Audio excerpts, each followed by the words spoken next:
اب حالت یہ ہے کہ وقف عدالت رکھی گئی، اس میں صرف درخواستیں جمع کی گئیں، وقف کے درخواستیں سننے کے لیے بھی وزیر وقف کے پاس وقت نہیں تھا۔ ایسی صورت میں وقف کے مسائل کیسے حل ہوں گے؟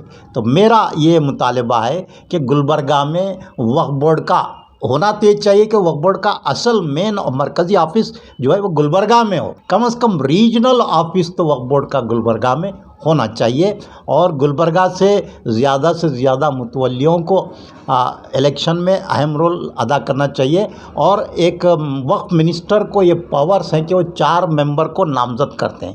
تو میرا ڈیمانڈ یہ ہے کہ ایک متولی اگر یہاں سے منتخب ہوتا ہے تو کم از کم 3 متولیوں کو علاقہ حیدرآباد کرناٹک سے گورنمنٹ کو نامنیٹ کرنا چاہیے۔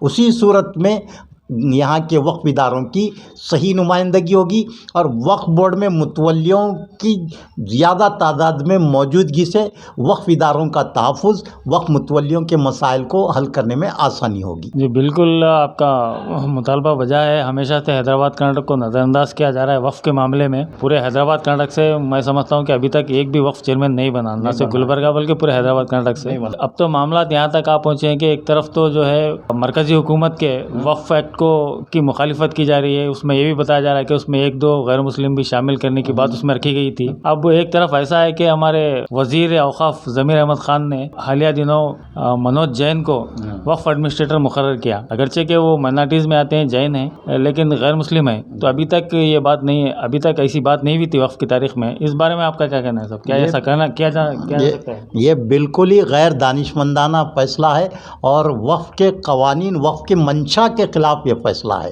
وقف کے معاملات کو غیر مسلم کس طرح دیکھ سکتے ہیں؟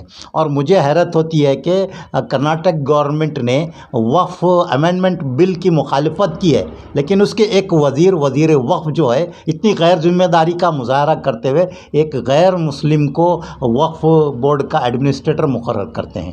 یہ بہت ہی، اس پہ بہت احتجاج ہونا چاہیے تھا، اور مجھے شکایت جو ہے اصل میں ہمارے مسلم کانگریس کے MLA سے ہیں۔ وہ لوگ کیا کر رہے ہیں؟ اس طرح کے مسائل پر فوری رجوع ہونا چاہیے تھا، اور اس آرڈر کو منسوخ کروانا چاہیے تھا، لیکن ایسا نہیں ہوا۔ تنویر احمد صاحب بھی زمانے سے وقف بورڈ سے واقف ہیں، محترمہ کنیز فاطمہ وقف بورڈ کی رکن رہی ہیں، تو یہ لوگ کیا کر رہے ہیں؟ ان کو چاہیے کہ فوری اس آرڈر کو منسوخ کروانا، صحیح مشورہ دینا چاہیے۔ اور وزیر وقف سے میری یہ گزارش ہے کہ وہ دانشوروں کے ساتھ، صحافیوں کے ساتھ اچھے روابط رکھیں، ان سے مشورے لے کر فیصلے کیا کریں۔ ان کے اطراف جس طرح کے لوگ ہیں، ان کے مشوروں سے ایسے کام ہو رہے ہیں۔ یہ بہت ہی افسوسناک بات ہے، اور اس کو تمام وقف اداروں کو بھی اس کی مخالفت کرنی چاہیے تھی، لیکن ایسا ہوا نہیں۔ ایک طرف تو ابھی امینڈمنٹ بل آیا نہیں، اس سے پہلے ہم امینڈمنٹ بل کو لاگو کرنے والے بن گئے ہیں، ایک غیر مسلم کو آپ ایڈمنسٹریٹر بنا کر، یعنی مودی گورنمنٹ کو فالو کر رہے ہیں آپ، کانگریس کی گورنمنٹ کرناٹک میں یہ پیغام جا رہا ہے۔ یہ بہت افسوس کی بات ہے کانگریس کے لیے۔ اسی طرح کے واقعات کی وجہ سے بعض لوگ یہ کہہ رہے ہیں کہ ضمیر احمد خان بہت اچھے انسان ہیں، مگر دراصل وہ قوم کے نادان دوست ہیں۔ بڑے لوگوں کا یہ کہنا ہے کہ دانا دشمن سے نادان دوست زیادہ خطرناک ہوتا ہے۔ جی، جب میں نے کہا نا کہ وہ انسان بہت اچھا ہو سکتا ہے، لیکن جو سیاسی شعور، سیاسی تدبر ہونا چاہیے، وہ ضمیر احمد خان کے پاس مجھے اس کا فقدان نظر آتا ہے۔ وہ بہت ہی جذباتی قسم کے انسان ہیں، اور ملت کے لیے بہت بڑا درد رکھتے ہیں، لیکن اس کو پریکٹیکل کس طرح کرنا چاہیے یہ بہت ضروری ہے کہ چاہے وہ MLA ہو یا کوئی منسٹر ہو، وہ مسلمانوں کی نمائندگی اگر کر رہا ہے تو صرف علماء سے مشورہ کرنا یہ کافی نہیں ہے، بلکہ ملت کے لیے جو کام کرنے والی تنظیمیں ہیں، جو دانشور ہیں، جو صحافی ہیں، جو ادبا شعراء ہیں، ملت کا جو تڑپ رکھنے والے لوگوں کی ایک مشاورتی ٹیم بنا کر کام کرنا چاہیے۔ جو بھی فیصلہ لینا ہوتا ہے مشورے کے ذریعے اگر لیا جائے تو ایسی صورتحال پیدا نہیں ہوتی۔ اس وقت مسلمانوں کے بہت زیادہ مسائل ہیں، لیکن مسلمانوں نے کانگریس کو بہت جوش و خروش کے ساتھ اوڑھ تو دیا، لیکن اپنے مسائل حل کرنے میں وہ اس لیے ناکام ہے کہ اہل نمائندوں کا انتخاب نہیں ہوا. جو ہمارے ایم ایل ایز ہیں، میں ان سے یہی کہنا چاہوں گا کہ آپ کم از کم اپنے حلقے میں ایسے لوگوں کو شامل کریں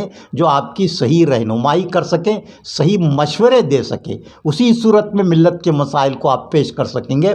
ورنہ اسی طرح 5 سال گزر جائیں گے، پھر 5 سال کے بعد آپ کو بہت پریشان ہونا پڑ سکتا ہے. اس سے تو مجھے ایسا لگ رہا ہے کہ کہیں ہماری قوم سیٹیں بچانے کے چکر میں غلط فیصلے تو نہیں کیے. نہیں، قوم نے کوئی غلط فیصلہ نہیں کیا، انہوں نے بہت اچھا فیصلہ لیا ہے. اور مسلم ایم ایل ایز کی یہ ذمہ داری ہے کہ وہ صرف جو ہے اپنا روٹین کام کر رہے ہیں، روڈ سڑکیں نالیوں کا ہی کام کر رہے ہیں، اسی میں مصروف ہیں.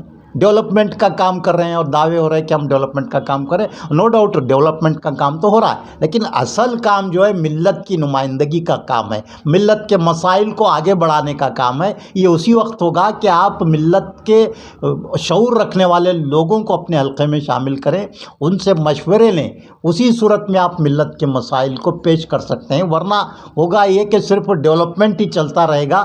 ملت کے بہت سے مسائل ہیں، جیسا کہ دیکھیے آپ تعلیمی مسائل ہیں، ایجوکیشن کے جو مسائل، لون کے مسائل ہیں، تعلیمی لون جو ہے وہ کافی دشواریاں ہو رہی ہیں. ابھی تک حجاب کا مسئلہ جوں کا توں پڑا ہوا ہے، اور 2A کا مسئلہ جو ریزرویشن کا مسئلہ جوں کا توں پڑا ہوا ہے. تو پریشر لانے کے لیے حکومت پر آپ تنہا ایم ایل اے سے اگر ممکن نہیں ہے تو آپ کو ایک پریشر گروپ بلڈ اپ کرنا پڑے گا جو حکومت پر آپ کی طرف سے دباؤ بنا سکے.